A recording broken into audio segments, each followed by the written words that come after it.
consacré à la sécurité énergétique en Europe. Je vais vous proposer, messieurs, de laisser la place à vos successeurs, sachant que donc nous aurons Monsieur Kapferer qui sera en duplex, en direct depuis l'Allemagne. Donc pour parler effectivement sécurité énergétique en Europe, j'appelle à me rejoindre donc sur la table Marie-Claire Aoun, donc présidente du consortium Gas for Climate, instance représentative de 10 sociétés européennes de transport de gaz et de 2 associations de filière gaz renouvelable.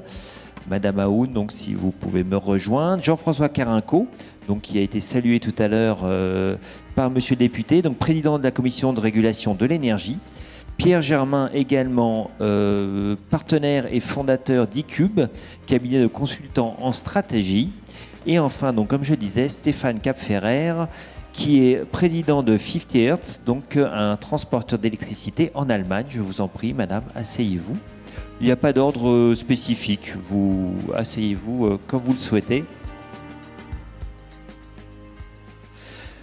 Donc, comment assurer l'approvisionnement en énergie, alimenter toutes les forces économiques dans le contexte actuel? C'est évidemment la question qu'on va essayer, auquel on va essayer d'apporter quelques éléments de réponse. Je ne suis pas sûr qu'une table ronde de 45 minutes suffirait. À mon avis, même une seule journée n'y suffirait pas. Néanmoins, on va quand même essayer de débroussailler un peu le terrain. En commençant par vous, Jean-François Carinco, peut-être nous... Alors, vous avez tous un micro à votre disposition normalement. Voir comment est-ce que la question de sécurité énergétique intercepte celle de la décarbonation. Comment est-ce qu'on arrive à faire en sorte que les deux se s'allient et aillent dans le même sens? C'est un privilège quand on est à l'estrade. Bonjour à tous. C'est un moment difficile. Je vois Catherine MacGregor qui est là. Moi, tout le monde croit que c'est moi qui augmente les prix. Elle, tout le monde croit qu'elle fait des bénéfices gigantesques avec tout ça. Ce sont des erreurs, à tout le moins. À tout le moins. Juste un mot sur la crise. J'ai entendu l'ami Collaroy tout à l'heure. Voilà, on attend les décision du gouvernement qui sera annoncée par le Premier ministre. Ce que je peux dire, c'est que derrière, il appartiendra, comment vous dites, aux équipes de tous les parties prenantes, Engie, la DGEC, le budget, la CRE, d'essayer de trouver les meilleures voies et moyens pour atteindre l'objectif fixé par le Premier ministre. Redire aussi que, certes, le temps est compté, mais qu'on a le temps de faire ce qu'on a à faire si on veut bien le faire. Si on veut bien le faire. Ça vaut pour le gaz et ça vaut pour l'électricité, dont j'entends dire partout, ça monte, ça monte. Je rappelle à tout le monde qu'en 2021, les TRVE ont augmenté de 2%. 2%. D'accord ? C'est pas 40 000%. Ce n'est pas les 80% de certains pays voisins. Donc on a un système énergétique sur le gaz, comme sur l'électricité, qui fonctionne. Pour qu'il continue à fonctionner dans la crise énergétique majeure du monde, il y a quelques principes à respecter. 1, on ne s'affole pas. 2, on travaille ensemble. Et 3, on évite tout raisonnement binaire. À partir de là, je suis à peu près convaincu qu'on trouvera les meilleures solutions. J'excuse de le dire comme des principes, mais ce que j'entends, ce que je lis, là, l'espèce d'emballement général, où les gens disent le gaz va être comme ça, l'électricité, qu'est-ce qu'ils en savent? Qu'est-ce qu'ils en savent? Voilà, donc ça c'était juste une introduction sur la crise actuelle qui est majeure. Catherine MacGregor le dira, notamment en gaz. Moi, j'ai connu le gaz il y a quelques années ou quelques mois. Il était à moins de 5 €. Peut-être je me retourne vers... Oh, il est descendu une fois plus bas, d'ailleurs. 7. Voilà, le président dit 7. On est ce matin, je crois, à 85. Ça pose question. Voilà. Alors, revenons sur... Quel est le problème actuel? Il n'est pas que la décarbonation et le système d'approvisionnement. Il est aussi la révolution numérique. On a une double révolution qui s'additionne et qui s'entremêle et qui fait, c'est la révolution au carré. La révolution numérique, la révolution écologique absolument nécessaire. Et il ne faut pas passer au travers. Il faut prendre des décisions tous ensemble qui ne soient pas juste monomaniaques. Hein, c'est ensemble. Mais il y a une donnée forte. On doit s'occuper un peu plus de la révolution climatique.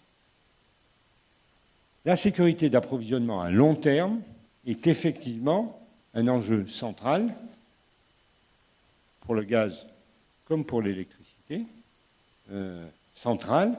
Et sur l'électricité, il y a des décisions à prendre. Je dis simplement dans le cadre, attendons, la RTE va publier fin octobre, je crois, le 25 octobre, ces scénarios. Ils y ont travaillé, beaucoup de gens ici ont travaillé avec eux, hein, pour les aider à sortir des analyses, des scénarios, voilà. Et c'est à partir de là qu'on va travailler. Jean-Charles Collaroy disait PPE 2023, c'est fondamental, il faut 18 mois, et donc c'est pas, à mon avis, en 2022 qu'il faut travailler, c'est maintenant, et ça a commencé, les premiers groupes de travail, sous la houlette de la DGEC, hein, de défrichement, sont à l'œuvre. Mais la sécurité des approvisionnements est fondamentale. En électricité, n'oublions pas qu'on a un système performant. Regardons, soyons contents de ce qui s'est bâti décennie après décennie. Hein, on a un système, quand vous appuyez sur le bouton, ça fonctionne. Le sujet, c'est quand en 2050, on appuiera sur le bouton, il faudra que ça fonctionne encore. Et donc, il y a des décisions à prendre dans le cadre de la PPE. Il appartient au Parlement, il appartient au gouvernement de le faire. Je rappelle que le critère de défaillance est de 2 heures maximum de délestage par an. Alors juste, vous regardez les pays voisins et on arrête de dire « Ah, ce que nous sommes malheureux ». Ça marche. On oublie de dire que ça marche et on oublie même d'être fier que ça marche. Et l'objectif, c'est d'avancer. Et récemment, on a avancé. La durée, pour le consommateur de base, la durée de coupure moyenne est passée en dessous de 60 minutes par an. En 1980, c'était de 400 minutes. D'accord ? Donc, ouais, juste, on dit les choses telles qu'elles sont. Et en euros constants, hors fiscalité, le prix de l'électricité depuis 1996 n'a pas augmenté. N'a pas augmenté. Ceci dit, après, il y a les crises de passer l'hiver. Je pense que nous passerons l'hiver, que les centrales nucléaires ont subi la crise Covid, comme un certain nombre d'entre nous. Elles ont subi cette crise, elles s'en sont rétablies. Je pense qu'on passera l'hiver. Le gaz, c'est pareil, même si les marges sont étroites, si les prix sont hauts, mais je rappelle que grâce aux efforts de tous, nous avons réussi à réformer le stockage de gaz et on a aujourd'hui des taux de remplissage, je pense, supérieurs à 90, je ne sais pas si c'est 90 ou 95, record d'Europe, hein, les autres courent après, c'est un effort collectif que nous avons fait, et voilà. Et heureusement qu'on a ça, c'est fondamental pour garantir la sécurité d'approvisionnement. Deuxième idée, donc, crise, mais sécurité des approvisionnements. Je rappelle que la CRE... Vous voulez plutôt rassurant, dites-moi. Bien sûr. C'est juste pour décrypter. On va revenir sur les prix. Non, voilà, je rappelle que la CRE a pour mission la défense du consommateur et qu'il faut entendre la défense du consommateur comme étant le consommateur domestique et le consommateur industriel. C'est tout le travail qu'on mène sur les électro-intensifs et sur les hyper-électro-intensifs. On ne les oublie pas. Le gouvernement a chargé la CRE d'une étude sur les hyper-électro-intensifs. On rendra quelque chose, je pense, vers le 15 novembre, qui devrait les satisfaire. Mais sur les hyper-électro-intensifs, je ne vais pas rentrer dans le détail, mais ne croyez pas qu'ils payent comme Madame Michu et Papy Mougeot, quand même. Hein. Ils ont des tarifs qui leur permettent d'exister encore. Ceci dit, face à la crise, ben, il faut réagir. Il faut réagir. On va essayer de faire des propositions. Deuxième idée, la défense du consommateur, c'est court, moyen et long terme. Ce n'est pas juste, je ne te fais pas l'augmentation de demain matin. C'est comment on investit pour qu'à moyen et long terme, ça marche. Et en fait, à moyen et long terme, ça marche sur les prix, la qualité des approvisionnements et la sécurité des approvisionnements. La qualité des approvisionnements, c'est tout le réseau européen. Hein, quand ça bug quelque part en Croatie, vite on fait une interruptibilité en France sur les réseaux. Mais ça, c'est important. Deuxième idée, la transition énergétique, je le lis parce qu'ils l'ont bien écrit, est une nécessité et les modalités doivent être mises en œuvre, mais en tout cas pour la Creuse, la sécurité d'approvisionnement n'est pas négociable. La sécurité d'approvisionnement n'est pas négociable. Et le vrai sujet, c'est bien l'évolution de la consommation. Quand je dis la sécurité d'approvisionnement n'est pas négociable. Hein, j'ai entendu, il n'y a qu'à baisser la consommation. Les hypothèses les plus réalistes font que si on optimise absolument la consommation, je suis sur l'électricité là, hein, absolument la consommation, eh bien on va se prendre 30% d'ici 2050, minimum d'augmentation. Hein. L'électrification fait qu'il y a besoin de plus d'électricité. Si vous voulez que l'acierie, je ne vais pas citer son nom, de Dunkerque par exemple, fonctionne à l'électricité, il en faut un max quand même. Hein. Il en faut un max. Si vous voulez, puisque je suis sur le sujet, que les usines de nickel en Nouvelle-Calédonie ne fonctionnent pas au charbon, hein, mais à l'électricité, il en faut un max aussi. Donc attention, je pense, mais c'est un vrai débat qui ne m'appartient pas, mais moi on me dit, voilà la consommation, et la consommation étant fixée par les usages, le gouvernement, les taxes, tout ce qu'on voit là, à partir de là, la sécurité d'approvisionnement ne peut pas être négociable. Ne peut pas être négociable. Et la neutralité carbone, par ailleurs, si on mêle les deux, la solution, elle est de renforcer notre résilience énergétique à l'échelle européenne. Il faut que la dépendance énergétique de l'Europe diminue, et en ce sens, la révolution climatique à mener est une vraie chance, et il nous faut la saisir. Sur le gaz, on s'en disait un mot en aparté, on n'aurait pas dû, avec Édouard, sur la méthanisation dont vous avez parlé. Demain, c'est moins cher que le gaz norvégien et russe. D'ailleurs, ils sont toujours soumis à la TICGN, ce gaz vert. Hein. Si aujourd'hui vous enlevez la TICGN de ce gaz vert, c'est compétitif, clairement. Alors après, mais une fois dit ça, ça ne veut pas dire que je suis pour la supprimer. Ça veut dire que c'est des éléments. Ça veut dire que c'est dans le débat. Ça veut dire que ce n'est pas binaire, pour ou contre. Hein. Ça veut dire que les sujets sont multisectoriels, multidécideurs, et que c'est ensemble qu'on va le faire. Après, il y a le débat sur le mix énergétique. Puis après, je m'arrêterai parce que sinon, il n'y aura pas de débat. Je peux parler 4 heures. Sur le mix énergétique, pour qu'on en ait de l'électricité en 2050. Il y en a qui disent il faut baisser la consommation, il faut faire ceci. La réponse, c'est il faut tout faire. Tout faire. Il faut optimiser la consommation qui, de toute façon, montera. Mais il faut l'optimiser et se dire, espérer qu'en 2050, par rapport à maintenant, on ne sera pas à plus de 40% en consommation. Ce sera déjà pas mal. La première idée. La deuxième idée, elle est personnelle, je pense qu'il faut faire du nucléaire. Pas autant, il faut le baisser. Je l'ai écrit, la Creux l'a écrit, donc on peut le dire. Il faut le baisser. 50%, le gouvernement a décidé en 2035. Je pense qu'il y aura une petite marge dans les faits. Mais à la fin, si on ne fait pas du nouveau nucléaire, il s'arrêtera tout en 2050. Vous pouvez proroger, pour la fin, ça s'arrête.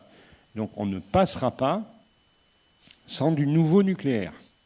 Est-ce qu'il faut faire 30% en 2050 ? Est-ce qu'il faut en faire 25% en 2060 ?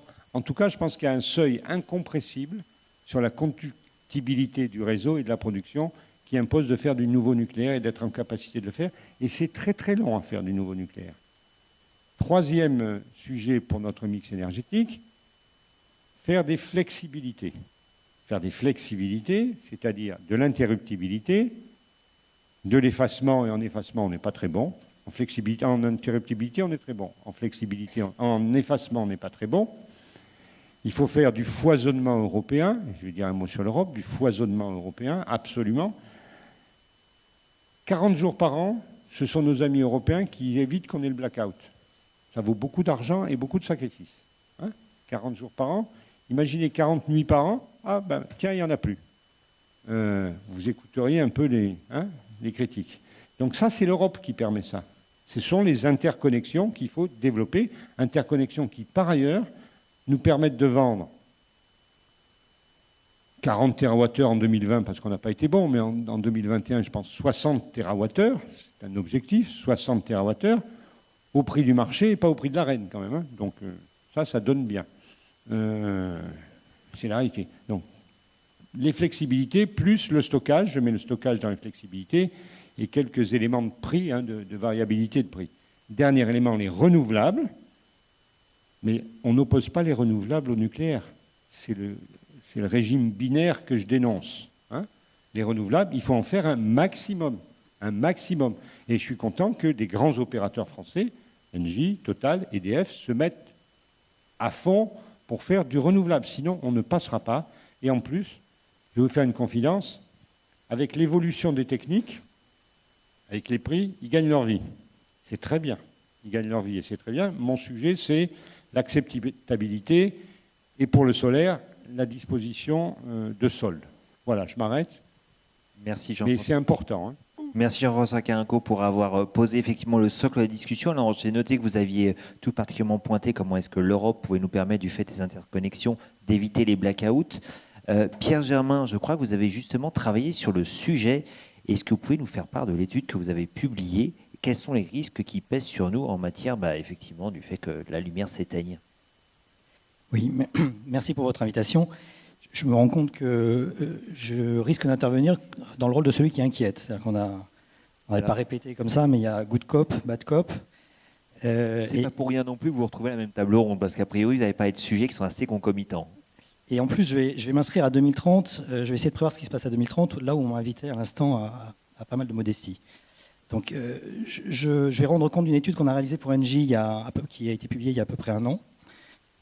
C'est une étude, donc je vais parler d'électricité.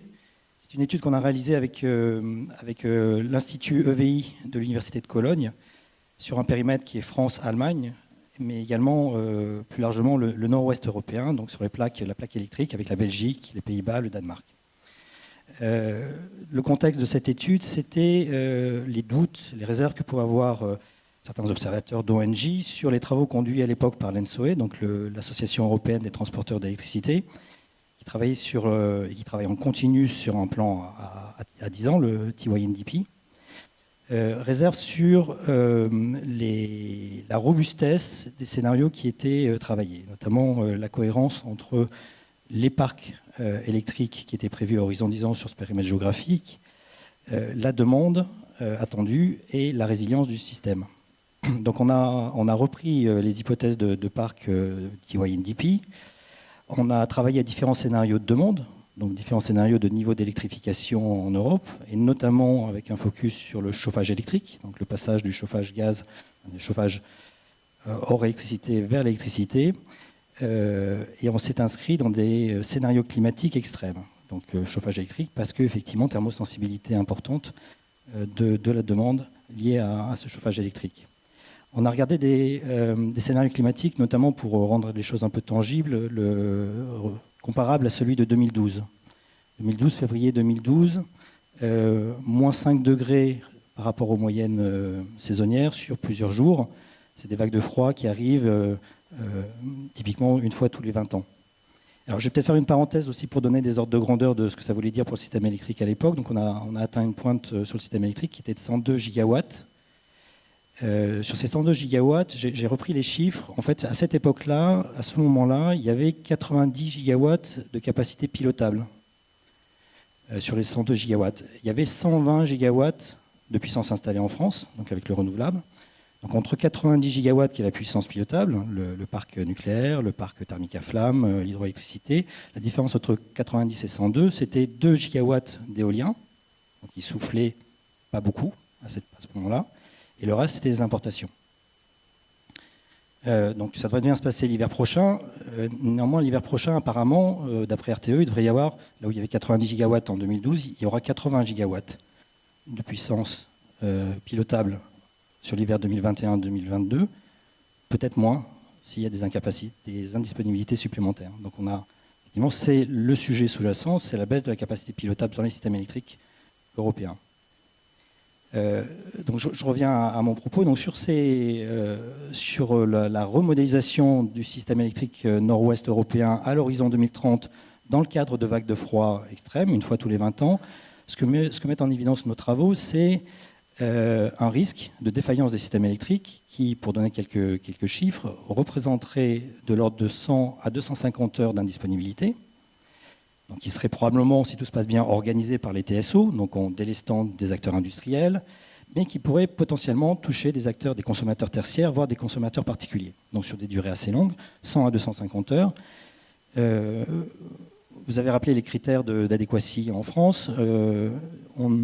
Un autre critère qui est utilisé, c'est une valorisation conventionnelle de cette énergie non distribuée. Donc RTE donne des valeurs, ou a fait des études pour donner des valeurs à cette énergie non distribuée. C'est typiquement 6 000 euros du mégawattheure pour un industriel, pour le mégawattheure qu'il n'utilisera pas. Donc lié au fait qu'il y a des pertes de production, il faut remettre en route la chaîne de production. Ça va entre 6 000 euros pour la grande industrie en France, jusqu'à 45 000 euros du mégawattheure non distribué dans le tertiaire. Donc là, une tour de bureau où il n'y a plus d'informatique, c'est une perte de travail pour les gens qui sont là, etc. Et 20 000 euros pour un particulier. Donc on a monétisé ces 100 à 250 heures d'indisponibilité, qui représentent en puissance entre 30, les ordres de grandeur, 30 à 60 gigawatts, c'est-à-dire 60 gigawatts, c'est la puissance installée du parc nucléaire en France. Indisponible pendant 100 à 250 heures, ça vaut 30 milliards d'euros. Voilà le prix de cette indisponibilité sur ce risque climatique extrême. Donc 30 milliards d'euros pour quelques centaines d'heures d'indisponibilité. Absolument. Donc voilà alors quand vous allez me relancer, je reviendrai sur le lien qu'il y a avec les enjeux de décarbonation, mais ça souligne effectivement l'enjeu de pilotage à long terme par les pouvoirs publics de ce risque d'adéquatie entre demande et offre. Surtout la question que j'ai envie de vous poser, c'est comment est-ce qu'on peut éviter ça? J'enchaîne directement. Allez-y. Alors, effectivement, le lien avec décarbonation, c'est une partie des capacités pilotables qui disparaissent, c'est celles qui sont liées aux énergies fossiles, dont le gaz. Donc la question qui se pose, c'est le rôle du gaz dans ce système électrique résilient à 2030 et au-delà à 2050. Donc il est dans la capacité à fournir ces puissances de production d'électricité qui soient pilotables. Il est également dans le chauffage. Donc l'une des raisons pour lesquelles on arrive à ces indisponibilités, c'est qu'on est passé au chauffage électrique, mais un chauffage électrique performant, ce sont les pompes à chaleur, donc on n'est plus sur des convecteurs, donc c'est une bonne idée. C'est une bonne idée, sauf que les pompes à chaleur, elles fonctionnent, leur rendement baisse radicalement quand on atteint des températures négatives, et particulièrement quand on dépasse moins 10 degrés. Elles s'arrêtent et elles sont substituées par des moyens, des convecteurs effet Joule. Et donc ça accentue la pointe électrique. Donc l'une des façons de limiter cet effet défavorable, c'est d'avoir des pompes à chaleur, mais une partie de ces pompes à chaleur qui soient des pompes à chaleur hybrides, qui utilisent du gaz, qui évitent cet effet adverse. Donc il y a un pilotage à organiser. Il y a d'abord une réflexion sur le long terme, à 2050. Quel est le bon système électrique couplé au système gaz, dans ses composantes de production d'électricité, dans le niveau d'électrification des usages? Quel est le bon chemin ou la bonne cible à définir pour atteindre cet objectif de décarbonation qui n'est pas négociable, mais avec le moindre coût et surtout la meilleure sécurité d'approvisionnement ou le moins de risques portant sur la sécurité d'approvisionnement. Puisque là, on se retrouve avec deux risques. Un risque qui a été largement commenté, qui est un risque sur le portefeuille des ménages, c'est-à-dire d'acceptabilité d'une transition énergétique. Alors, je ne veux pas tout mélanger. Si les prix s'envolent aujourd'hui, c'est pas dans l'esprit des gens, c'est pas à cause de la transition énergétique. Mais cette musique-là va se diffuser et il est possible qu'à terme, ça soit quand même le sujet. Donc, le risque, c'est l'association de l'inflation sur les prix des factures avec la transition énergétique, et donc un sujet d'acceptabilité sociale qu'on a vu dans les 2 années passées, et doublé d'un autre problème d'acceptabilité, de risque d'acceptabilité, c'est qu'en plus, non seulement je paye plus cher ma facture d'énergie à la fin d'année, mais en plus, je suis coupé. Il fait moins 10 dehors, j'ai plus de chauffage, et j'ai plus d'électricité. Donc, choisir le bon scénario à terme. Je vais vous couper. Sur le côté good guy et bad guy, vous dites, ça va augmenter et on va vous couper. Juste parce que la réalité est têtue. En 2021, les prix de l'électricité ont augmenté de 2% et on n'a pas été coupé. Et normalement, on ne devrait pas l'être si on fait les choses bien. Donc si on choisit la bonne cible, hein, et donc en termes d'instruments de flexibilité, le gaz a sa part, le gaz qui sera décarboné a sa part, donc il faut qu'il soit dans le mix. Il faut que dans l'électrification des usages, on prenne les bonnes décisions et qu'on électrifie là où c'est le plus efficace, mais le gaz, là aussi, dans les usages, conserve sa part. Et puis surtout, il faut qu'on pilote tout au long de cette trajectoire vers cette cible pour s'assurer que, en termes d'efficacité énergétique dans le bâti, on est bien là où on devait être, et donc les marges de réserve qui existent sur le système électrique sont toujours compatibles avec un risque de pointe électrique, de pointe de demande, etc., etc. Donc c'est une question de pilotage. Et enfin, c'est une question de coordination à l'échelle européenne, puisque c'est pas, effectivement, vous l'avez rappelé, c'est pas uniquement le système électrique français qui est en cause, c'est des interconnexions. Et là encore, il y a beaucoup de travaux à réaliser. Je peux citer un exemple, c'est celui des marchés de capacité, hein, qui sont une des dispositions prévues en France et dans d'autres pays pour pallier à ce risque de défaillance de capacité à la pointe. Il n'est pas coordonné à l'échelle européenne et ça pose question. Merci Pierre Germain. Alors Marie-Claire Raoult, je le disais tout à l'heure, vous êtes présidente du consortium Gas for Climate, donc vous représentez des grands réseaux de transport, mais également des associations pour le déploiement du gaz renouvelable. Vous avez également fait des études, notamment sur les questions de mix énergétique qui permettent d'atteindre les objectifs de décarbonation. Est-ce que vous pouvez nous en faire part ? Oui, effectivement, et c'est très en ligne avec ce qui vient d'être dit. Donc d'abord, quelques mots sur Gas for Climate. C'est une association qui réunit 11 gestionnaires de réseaux de transport européens. Pardon, j'avais noté 10. Combien ? J'avais noté 10 quant à moi. Mais oui, il y en a un qui nous a rejoint récemment, le GRT grec. Et donc, dont les 2 gestionnaires de réseaux de transport français, donc GRT Gaz et Terega, qui est l'entreprise à laquelle j'appartiens, et donc qui est basée dans le sud-ouest avec 15% du réseau de transport de gaz français et 25% des capacités de stockage. Il y a donc aussi 2 associations de biométhane qui font partie aussi du consortium Gas for Climate. Donc l'idée de départ de ce consortium, qui est né en 2017, c'est vraiment de travailler sur une optimisation globale du système énergétique et d'essayer de voir comment on peut optimiser sur la base des actifs existants, sur la base des infrastructures gazières déjà existantes, on en a parlé dans la table ronde précédente, et sur la base de ce marché intégré européen qu'on a mis plus de 20-30 ans à construire et qui est aujourd'hui liquide et qui permet d'avoir des prix convergents en Europe. Donc l'idée, c'est vraiment de partir à partir de construire comment chercher à optimiser ce fonctionnement, à la fois pour répondre à des enjeux de sécurité énergétique, à la fois pour répondre à des enjeux de compétitivité, donc minimiser le coût de la facture pour le consommateur final. Et puis, évidemment, on s'inscrit complètement dans un scénario de neutralité carbone, c'est-à-dire que toutes les solutions qu'on examine, elles sont complètement compatibles avec les accords de Paris. Et donc, à partir de là, on a publié une première étude en 2018 pour vraiment travailler sur une complémentarité des énergies. Ça a été dit tout à l'heure par monsieur le député. L'idée n'est pas du tout d'opposer les énergies entre elles, mais effectivement de voir comment le gaz peut accompagner l'électrification qui est nécessaire pour atteindre la neutralité carbone, mais aussi on s'inscrit dans un objectif de baisse de consommation énergétique et donc dans le principe numéro 1 qui est efficacité énergétique d'abord. Donc tous ces principes-là font partie du raisonnement. Et donc là, on a comparé 2 scénarios. Un scénario où la part du gaz renouvelable est minimale en Europe et un scénario où la part du gaz est importante.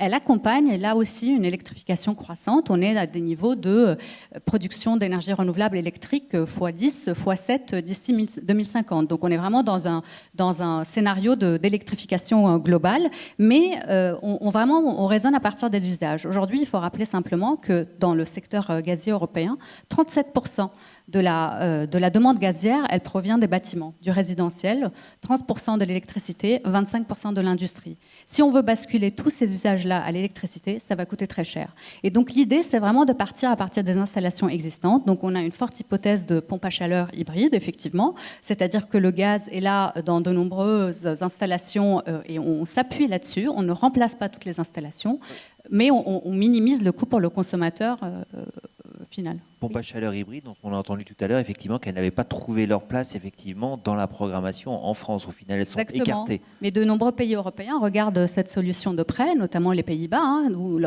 l'ensemble de leur système est basé sur le gaz. Donc, si on veut tout réinventer, repartir à zéro, le coût pour le consommateur est colossal. Et donc, dans ces deux scénarios qu'on a comparés, on arrive à un ordre de grandeur d'une économie de 200 milliards d'euros par an d'ici 2050, en s'appuyant sur le gaz renouvelable. Et donc les économies, elles proviennent du secteur résidentiel, elles proviennent évidemment des économies dans les investissements évités qu'on va faire, à la fois pour le réseau électrique, et puis aussi on a des gains en termes de résilience et de flexibilité, parce que là on s'appuie sur le stockage. On a besoin effectivement, pour appuyer cette dynamique d'électricité renouvelable, de solutions de stockage. Et aujourd'hui, ça a été dit tout à l'heure, la seule solution de stockage longue durée qui existe, c'est les stockages gaziers en Europe. Et donc, bon, effectivement, aujourd'hui, il y a débat sur leur taux de remplissage, mais si on se projette à long terme, c'est ce qui va permettre effectivement d'accompagner la transition énergétique et donc d'assurer la sécurité d'approvisionnement.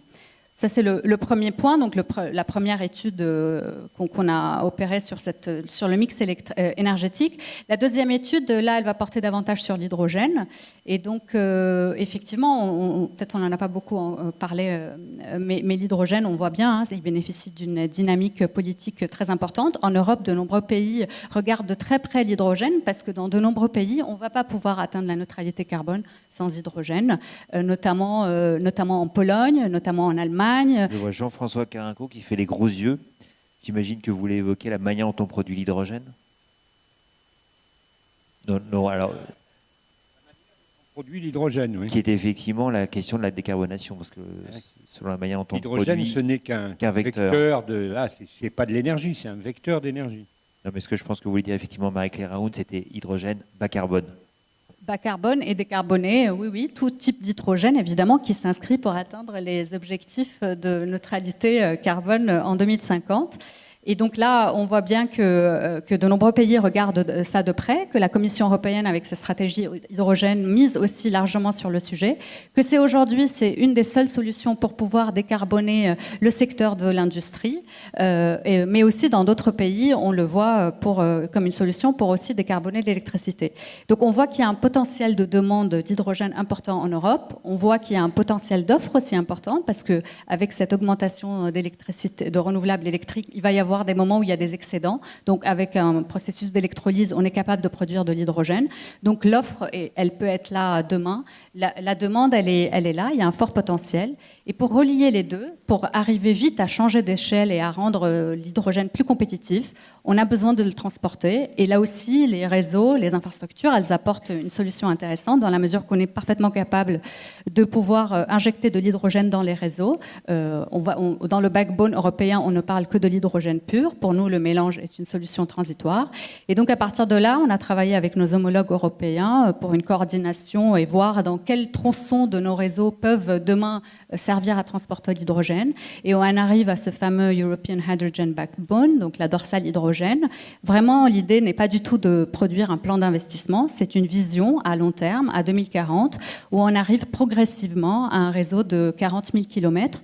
Et ce qui est intéressant, toujours dans la logique d'optimisation des coûts, c'est que c'est constitué à partir de 70% de canalisations gazières existantes qu'on a libérées du méthane, je dirais, parce qu'on est dans une approche de réduction de la consommation énergétique et qui peuvent demain servir à transporter l'hydrogène et donc à changer d'échelle et à pouvoir s'appuyer sur ces interconnexions et ce marché européen. Cette dorsale, elle irait d'où à où ?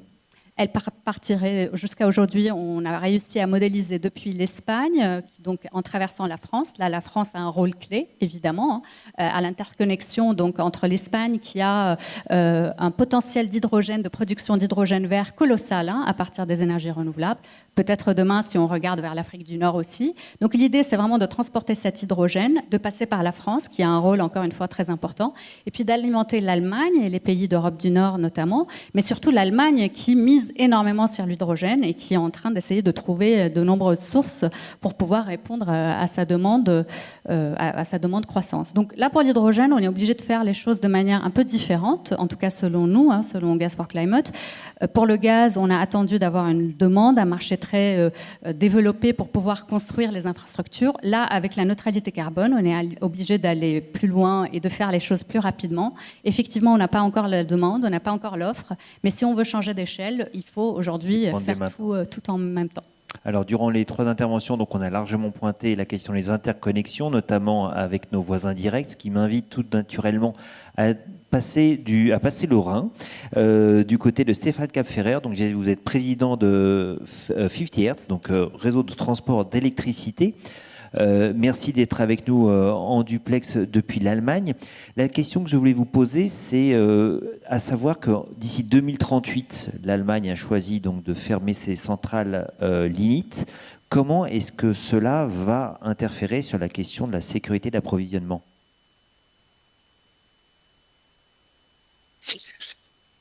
Bonjour mesdames et messieurs, et tout d'abord je suis désolé que je ne peux pas participer aujourd'hui en personne au congrès du gaz à Paris.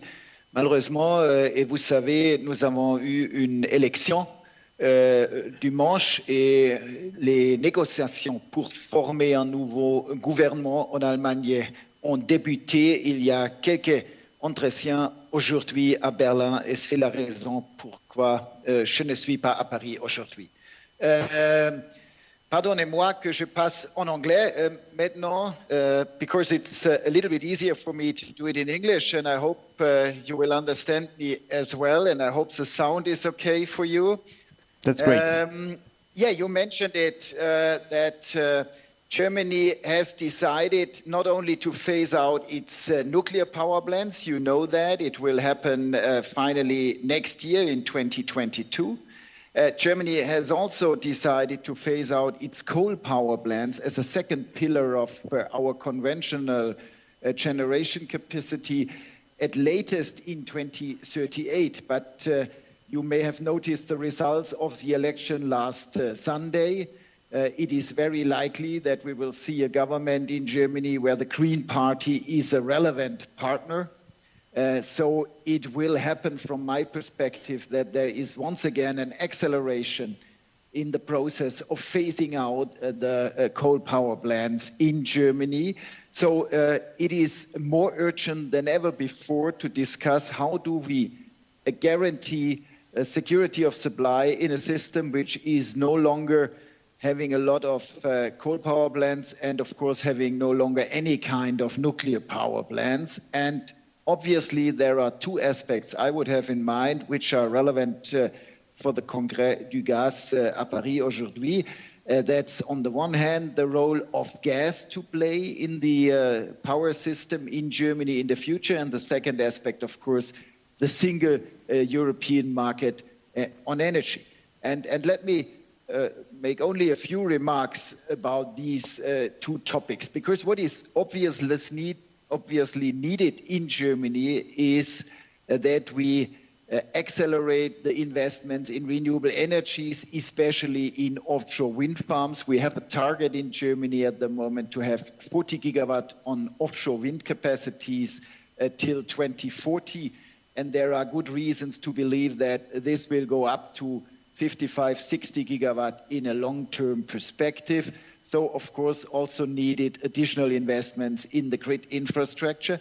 And it's no longer only linked to the German territories. Of course, we will see wind farms in the North Sea connected to Germany. My company just last year commissioned a new high-voltage power line, an interconnector with Denmark, where several wind farms on the German territory, also on the Danish territory, are linked to. So we will see a strengthened European perspective in these kind of generation capacities.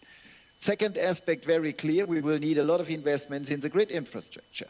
It was mentioned the 10-year network development plan earlier today, and of course the investment needed is a large amount of money. We will see 100 billion euros of investment in the DSO and the TSO infrastructure in Germany to make a balanced and also in the future secure system, reliable system in the electricity sector in the future. Third aspect, we will need additional backup capacities. Of course, we have to triple our generation capacities based on renewables in the future, but the electricity demand will be quadrupled to 2045 in Germany, so we will need also additional backup capacities. And in a short-term perspective, from my perspective, very clear, this will be based on gas. At the moment in Germany, we have 27 gigawatt of generation capacity based on gas, and this has to go up to more than 40 gigawatt in the next few years. And there is a link to the discussion we just have heard about the role of hydrogen in the future.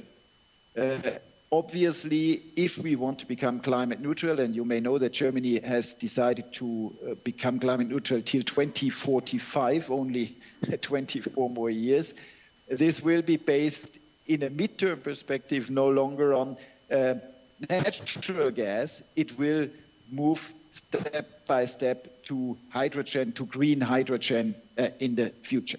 And there is in Germany a strong push for green hydrogen. There is a subsidies program in Germany for green hydrogen.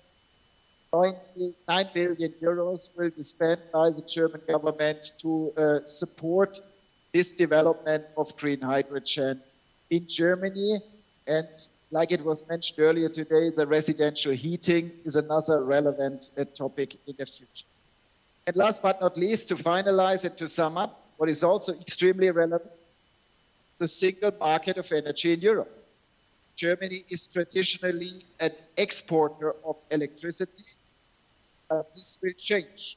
The role of France, for example, will increase for Germany. Germany will become, in the average over the year, an importer of electricity. And of course, countries with a stable basis on conventional power plants like France will play a relevant role in the future to guarantee in the single market of energy in Europe that we have a kind of security of supply which is very closely like it is in the last decade. So the role of gas will increase in Germany. In a midterm perspective, green hydrogen will become more and more important, not only for the backup capacities, also for the energy-intensive industry, for the hard-to-abate sectors. And last but not least, the single market for energy will play a key role if Germany and Europe as a whole will become climate neutral in 2050. Thanks a lot. Merci M. Cafferer donc pour ces propos dont on imagine qu'ils seront bien reçus par la salle ici qui est, comme vous le savez, emplie de gaziers. Il y a un sujet qu'on n'a pas évoqué encore, c'est le paquet Fit for 55. Tout à l'heure, Patrick Corbin en a fait mention. Il s'agira d'aller beaucoup plus vite qu'aujourd'hui. Jean-François Carinco, est-ce que les orientations qui seront prises dans le cadre de ce paquet seront de nature à mettre en cause les questions de sécurité d'approvisionnement? D'abord, répondre, si vous permettez, à Madame et à notre ami d'Outre-Rhin. L'Allemagne a clairement fait le choix, ils l'ont dit, supprimer le nucléaire, puis supprimer le charbon, et ils font du gaz. Et nous, on veut supprimer le charbon, on y est presque. Le gaz, merci d'avoir dit les certificats de capacité permettent d'appeler le gaz quand il y en a besoin. On a fait le choix du nucléaire. C'est nucléaire contre gaz. C'est ça le débat européen. Ce débat, il doit avoir lieu, mais je note qu'il y a aussi des infrastructures. Notre ami allemand ne les a pas évoquées. Ils produisent au nord, ils consomment au sud. C'est tout le fameux problème des loop flows. Et c'est la France qui paye, la Belgique aussi d'ailleurs, le fait que l'électricité passe par chez nous. Pour ceux qui connaissent, c'est le problème RDCT, Redispatching Counter Trading. J'ai saisi la Cour de justice européenne parce que voilà, on n'est pas obligé, nous, de tout payer. Ça peut aller jusqu'à 500 millions d'euros par an. Donc, c'est des sujets dont on débat très fortement avec nos amis allemands en permanence. On est en lien permanent. Je note aussi que c'est vrai qu'ils seront exportateurs au même moment, 3 fois moins que nous, mais exportateurs, et que les projets d'interconnexion entre la France et l'Allemagne ont enfin repris. Ont enfin repris. Un mot sur l'hydrogène. L'hydrogène, c'est d'abord de l'électricité. Voilà. qu'elle soit verte, jaune, marron, bleue, j'en sais rien, c'est d'abord de l'électricité. Et puis 2, c'est un problème de prix. Je le redis parce que ça va devenir peut-être moins juste. Le prix de l'hydrogène, comparé au prix du gaz, même au prix actuel, j'ai l'habitude de dire, c'est mettre du Romanée Conti dans du Marnia Village. Hein, il faut quand même faire attention. Et donc, le sujet est la production de l'hydrogène, au moindre coût, et son bassin d'utilisation. Je suis favorable d'abord à un bassin d'utilisation d'abord pour les industriels, pour décarboner l'industrie. Ensuite, pour la mobilité lourde, hein, c'est tout à fait important. Et d'ailleurs, je me rends demain à Manosque, hein, où 4 grandes sociétés françaises ont un projet stockage, production, on va espérer que ça va. Après, les réglementations ou les projets européens, on est au début d'un long processus de définition. Tout ce qui va dans le sens de la décarbonation et de la sécurité énergétique est à prendre. Ce qui relève après d'idées qui passent, faut regarder. Mais je terminerai en disant, je suis entièrement d'accord avec ce qu'a dit notre ami allemand, il y a un marché européen de l'énergie, il faut le défendre absolument. Il faut le défendre absolument, un, parce qu'on exporte, 2, parce que c'est parce que ça évite le blackout, et 3, surtout parce que sur l'ensemble de l'Europe, c'est ce qui garantit la décarbonation, c'est ce qui garantit, avec la théorie du coût marginal, le dernier appelé, ce qui garantit que globalement en Europe, on a des prix qui se tiennent par rapport aux autres, même s'il y a la crise. Donc je dirais, dans la crise, dans la construction du demain de la sécurité énergétique, il faut tous qu'on ait cette dominante. L'Europe, c'est notre lieu énergétique. Hein, c'est notre lieu énergétique. J'avais dit l'autre jour, c'est notre patrie énergétique. Il y a des gens qui sont tombés dessus, mais bon. Donc je ne le dis plus. Mais sans l'Europe, en matière d'énergie, on n'est rien. Alors, comme je le disais justement, aujourd'hui, il y a des grosses discussions qui se poursuivent concernant le paquet Fit for 55. Est-ce qu'à votre avis, je vous vois, vous voulez que je passe la parole à Marie-Claire Aoun? Eh bien, écoutez, bien volontiers. Quelles sont effectivement les attentions toutes particulières qu'on doit porter sur ce cadre régulatoire? Alors, le paquet Fit for 55, en fait, l'idée, c'est de rehausser les objectifs de 2030 pour qu'ils soient compatibles avec l'objectif de neutralité carbone à l'horizon 2050. Et le principe de base de ce paquet, c'est efficacité énergétique d'abord, c'est électrification. Il y a un vrai signal positif pour l'hydrogène, notamment dans le secteur industriel. Alors, le paquet Fit for 55 couvre seulement les énergies renouvelables, le renouvelable. Donc tout ce qui est bas carbone sera traité dans un paquet plus tard dans l'année. Et donc il y a un signal positif pour l'hydrogène. On voit qu'il y a un engagement et des objectifs contraignants au niveau européen sectoriel pour l'hydrogène. Là où je pense qu'il y a matière à progrès, c'est clairement dans le biométhane. On a parlé biométhane dans la table précédente. C'est vrai que le paquet Fit for 55 ne donne pas ce signal politique d'un engagement européen fort, et je pense que la France peut porter peut-être ce message-là au niveau européen. Donc ça va dans le bon sens. Évidemment, on a parlé compétitivité de l'hydrogène, compétitivité du biométhane. Le paquet Fit for 55 redéfinit, réinvente un peu le mécanisme d'allocation du carbone aux frontières, donc, et le prix ETS, il redéfinit ce mécanisme-là. Et donc ces réformes-là vont dans le sens d'un prix du CO2 plus élevé. Et donc ça va évidemment là aussi accroître la compétitivité du biogaz, du biométhane, de l'hydrogène. Donc c'est tout à fait positif. Le vrai enjeu pour nous en tant qu'infrastructeur, et au nom de Gas for Climate aussi, c'est vraiment ce qui va arriver là dans les toutes prochaines semaines, c'est le paquet décarbonation, parce que là on va vraiment définir les conditions de financement, de régulation qui vont permettre justement l'intégration au réseau du biométhane et de l'hydrogène. Et évidemment, il y a un gros sujet, un énorme chantier sur la régulation de l'hydrogène. Aujourd'hui, rien n'est défini. Et donc, tout l'enjeu, c'est de savoir est-ce que l'hydrogène sera régulé sur les mêmes règles que le marché gazier. Bon, c'est un énorme chantier. Et donc, la Commission est censée dévoiler les premières pistes dans quelques semaines. Merci pour votre éclairage. Alors, avant que nous n'en arrivions à la fin de cette troisième table ronde, plutôt des questions dans la salle, et je vois une main qui s'est levée. Je ne sais pas si on peut faire une deuxième main également. Donc, si on peut faire passer un micro, voilà, monsieur. Donc, n'hésitez pas donc à vous présenter, ça permet toujours de répondre avec plus de précision.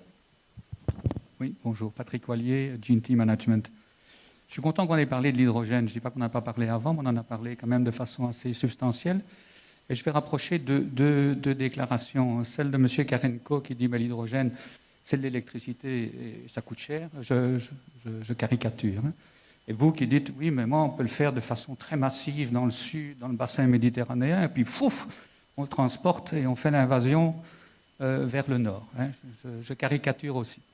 Je suppose que si vous le produisez de façon massive, c'est que vous le produisez parce qu'il est moins cher. Donc c'est une partie de l'argument qui tomberait. Par contre, il faut le transporter. Alors quand il dit c'est de l'électricité, est-ce que vous voulez dire que vous le transportez sous forme d'électricité? Et si vous le transportez sous forme de... Est-ce que vous avez les infrastructures? Et si vous le transportez sous forme gazière, c'est un point qui me tient toujours à cœur, mais un réseau haute pression, parce que la densité énergétique de l'hydrogène, c'est quand même pas extraordinaire. Un réseau haute pression à hydrogène, il doit être converti. Je sais que tous les transporteurs y travaillent. Il faut convertir les tuyaux, il faut convertir les fittings, il faut convertir les stations de compression, et il faut remonter, je dirais, quasi à rebours. Alors, est-ce que dans votre étude, c'est une vision du future, ou bien c'est quelque chose que vous avez fait concrètement et vous arrivez à des chiffres qui tiennent la route? Oui, effectivement, c'est toute l'étude du European Hydrogen Backbone, c'est-à-dire qu'on a travaillé sur le transport d'hydrogène en matière gazeuse dans nos canalisations. Et toute la logique, c'est de travailler sur une optimisation du fonctionnement et donc de pouvoir transporter l'hydrogène à une pression moins importante parce que effectivement la densité est plus faible. Et donc, le coût de conversion de la canalisation en elle-même pour qu'elle puisse transporter de l'hydrogène n'est pas très élevé. Ce qui est compliqué, c'est comme vous dites, c'est la partie compression. Et donc, l'idée, c'est d'optimiser ces besoins de compression et on arrive en évaluant. Alors, on est vraiment dans des moyennes européennes, hein, bien évidemment, mais l'idée de ce backbone, qui est juste, je voudrais le dire, une approche graduelle. Hein. On ne passe pas tout de suite à ce réseau de 40 000 km. Bien sûr qu'il y a d'abord une approche par bassin, et c'est toute la logique, hein, et pour arriver progressivement à ce réseau beaucoup plus important. Et donc, on est à des coûts, pour répondre à votre question, de l'ordre de... Alors, c'est encore une fois des moyennes et des modèles européens, mais ça peut quand même me dire quelque chose. On est à des coûts entre 0,11 et 0,22 euros le kilo pour 1000 km transportés. Donc, voilà, si un jour on arrive à des coûts de 1,5 euros le kilo, qui est la cible d'ici 2030, c'est pas très élevé. Et l'idée, je voudrais pas qu'on pense que l'idée c'est de dire on va massifier, produire depuis le sud pour transporter. L'idée c'est d'avoir plusieurs sources d'hydrogène possibles, hein, que ça soit de l'hydrogène bas carbone, que ça soit de l'hydrogène vert provenant d'ailleurs, et de les mettre en concurrence entre elles. Hein. L'idée n'est pas de dire on va tout transporter. Évidemment, l'idée c'est de diversifier au maximum les approvisionnements pour l'avenir. Merci à vous, Madame Aoun, donc pour ces éléments de réponse. Joël Petsac. Voilà, je suis Joël Petsac, je dirige France Gaz Liquide, d'autres gaz que le gaz naturel. Ma question, c'est revenir plus au présent et à la technologie de la PAC hybride. Je n'arrive pas à comprendre pourquoi elle n'est pas perçue de façon différenciée de la PAC conventionnelle, puisque c'est finalement un mécanisme, un outil comme un mécanisme de capacité supplémentaire, puisque c'est pilotable par le réseau électrique de basculement de l'électricité au fonctionnement au gaz. C'est comme une voiture hybride, mais pilotée de façon centrale.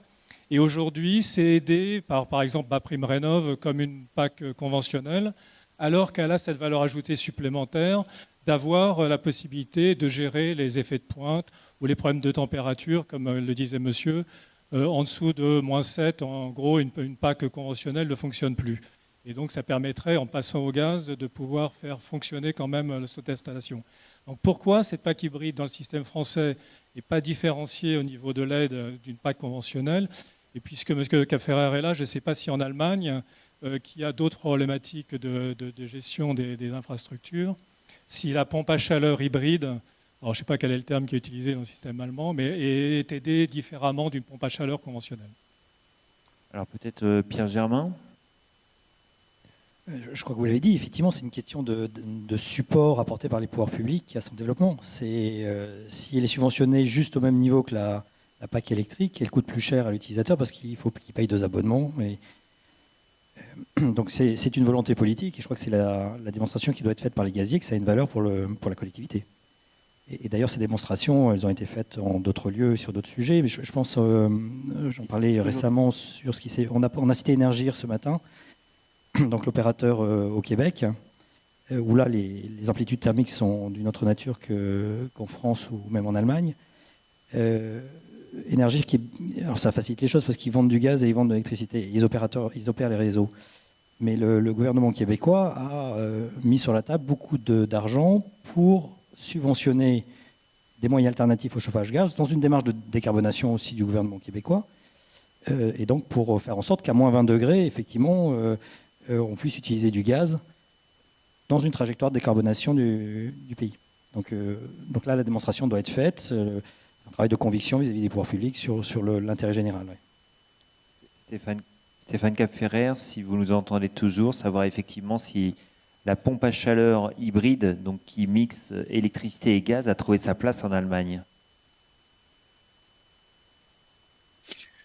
No, we have a very strong push for heat pumps in the new constructed buildings. There, the market share of heat pumps is now close to 50%, so it's a majority compared to other heating systems. In the existing heating infrastructure, of course, gas play a key role in Germany, and the hybrid solution doesn't play a relevant role in the German market at the moment. It is more discussed, the situation, are we able to use the existing DSO gas infrastructure in the future to use green hydrogen. But like it was mentioned by Mr. Karenko a little bit earlier, it's a question of prices. It's a question of how costly is this kind of usage of an existing infrastructure. So it's an answer not given yet in Germany.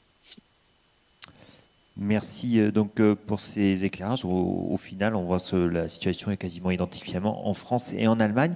A-t-on une autre question dans la salle? Oui, tout au fond, et ce sera la dernière que nous prendrons pour cette table ronde.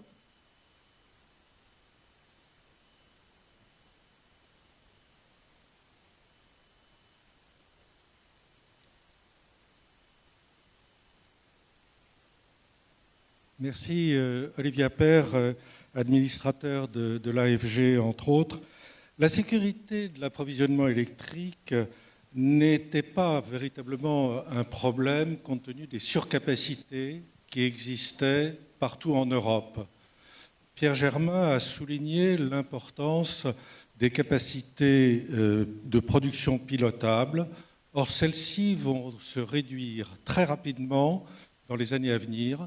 22 gigawatts en Allemagne de nucléaire et de charbon en 2022, 30 à 35 gigawatts d'ici 2025 en nucléaire et charbon en France, en Belgique, en Italie et en Espagne.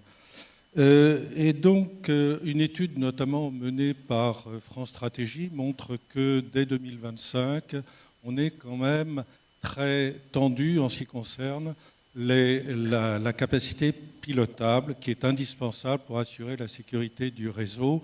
Ce n'est pas en multipliant les investissements dans les renouvelables qu'on change quoi que ce soit au sujet. Or, le marché ne donne aucun signal tel qu'il est structuré aujourd'hui, ne donne aucun signal prix pour que les acteurs puissent s'engager dans le financement des investissements considérables qui sont à engager dès maintenant pour assurer la flexibilité du réseau et donc la sécurité d'approvisionnement. Jean-François Carinco. Rappeler à tout le monde, mais on est sur l'électricité, sur la flexibilité des réseaux, que dans le cadre des programmes d'investissement approuvés par la CRE, qui approuve et qui suit, mais c'est pareil pour le gaz, du temps où Edouard était là, on l'embêtait d'en faire trop, pas assez, bon, mais peu importe. RTE prévoit d'investir sur les 15 ans qui viennent 35 milliards. vient de me dire c'est pas assez. Et ça, c'est financé raisonnablement. Enedis prévoit d'investir 69 milliards sur les 15 ans qui viennent. Sur ces donc 104 milliards, l'impact sur les prix a été fixé, ce qu'on appelle le TURP, les TURP, au mois d'août, ça a donné 0,48 € le mégawattheure. Donc ce n'est pas gigantesque. Nous savons, il faut cette volonté absolue de réseau qui change complètement la transition énergétique nécessaire, change la donne des réseaux. Moi, je pense que ces deux entreprises, pour citer celles qui sont en cause, ont pris la mesure de ce qui est à faire. Et je pense que c'est finançable, puisque là, on en est à 104 milliards. Peut-être rajouter 20 milliards dans les années qui viennent. Mais voilà, donc, oui, Olivier, mais je connais bien avec Olivier. C'est un vrai sujet, les réseaux, mais j'ai confiance. Là encore, je suis désolé.